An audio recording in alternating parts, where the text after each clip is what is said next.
Halo teman-teman, hari ini di kampus saya 15 Desember ada acara teknik penulisan akademik anti plagiat untuk para mahasiswa. Jadi akan ada workshop siang ini, kebetulan saya juga diminta untuk jadi salah satu pembicara. Kita lihat keseruannya seperti apa.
Mungkin pernah dengar ya, dia itu seorang guru besar, seorang profesor itu jatuh gara-gara kasus plagiarisme. Dia seorang profesor yang menulis juga apakah salah itu karena disengaja atau tidak sengaja bukan ya, tapi kesalahannya itu karena plagiarisme. Enggak sih, sejauh mana sih kita boleh copy paste tuh? Kemudian ada aturan-aturannya nggak sih kalau copy paste? Dan saat ini beliau adalah Ketua Program Studi Sarjana Ilmu Administrasi Publik FISIP Unpad. Kalau dulu saya ke perpustakaan kampus saya gitu, itu kan isinya kayaknya cuma cari buku. Tapi sebenarnya literasi itu tidak hanya soal cari buku. Literasi itu tentang bagaimana kita terus menambah pengetahuan, ya, kita melengkapi diri kita dengan skill-skill yang kira-kira dibutuhkan di kehidupan. Dan kalau kita berbicara mahasiswa, itu skill yang dibutuhkan adalah skill di bidang akademik. Dan sebenarnya saya waktu bikin YouTube bukan tentang cari subscriber, karena keinginan saya waktu bikin YouTube, saya tuh cuma pengen ngilangin mitos, teman-teman. Mitos kalau skripsi itu susah, kalau nulis itu nggak asik. Kalau orang-orang yang buka buku itu muka-mukanya nggak kayak saya, iya kan, itu mitos gitu loh. Gelar S2 Perdana Menteri Luxembourg dicabut karena plagiarisme. Gelar akademik dicabut karena plagiarisme. Intinya pendahuluannya apa? Plagiarisme ini sesuatu yang sangat diharapkan. Bahkan nanti saya jelaskan ini menjadi kejahatan utama di dunia akademik. Video saya itu viewernya nggak banyak, gitu lah. Tapi salah satu video yang viewernya banyak itu rata-rata soal plagiarisme. The process of practice of using another person's ideas of work and pretending that it is your own. Jadi sebenarnya kalau saya bahasain Indonesia, plagiarisme itu dalam tanda kutip mencuri. Yang menjadi menarik bedanya dengan mencuri di keseharian apa? Plagiarisme ini kadang-kadang bisa tidak sengaja. Bahkan sebenarnya meskipun Anda sudah memparafrase istilahnya, ya, sudah mengubah kontennya dan seterusnya, tetapi idenya tetap sama, Anda tidak menyatakan sumber secara tepat dan memadai, ini juga masuk dalam kategori plagiarisme.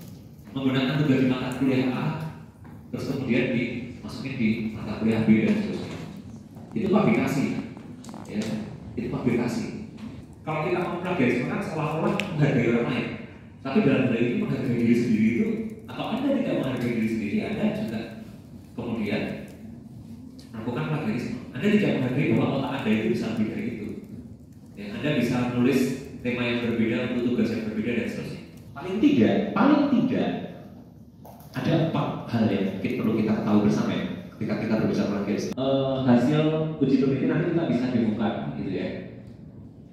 Nanti kita akan bersama-sama belajar secara manual dan secara apa ya, digital, ya, by software ya. Nanti kita akan coba.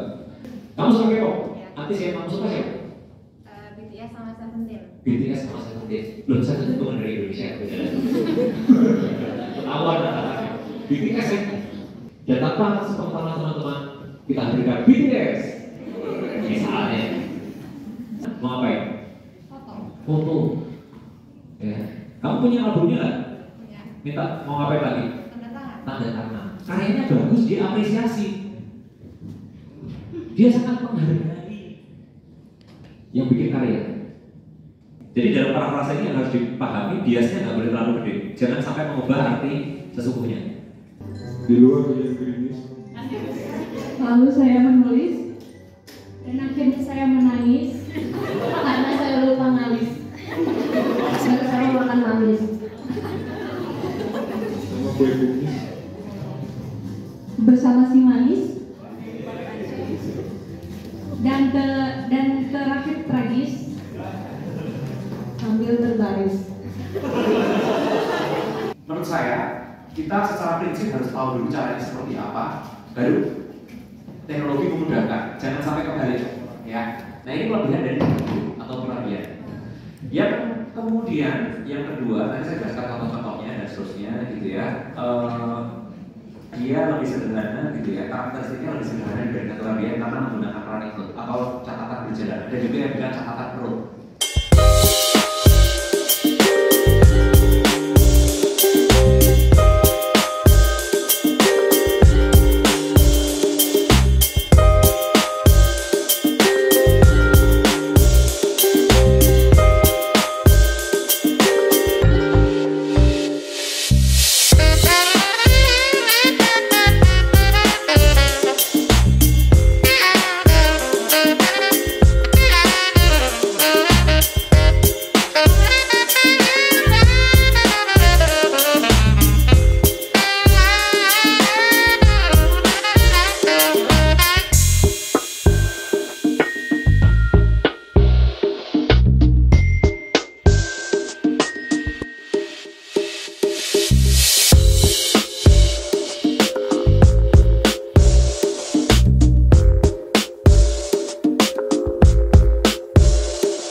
Perkenalkan, nama aku Livia dari jurusan akuntansi angkatan 19. Nama aku Audi, aku juga dari akuntansi angkatan 2019.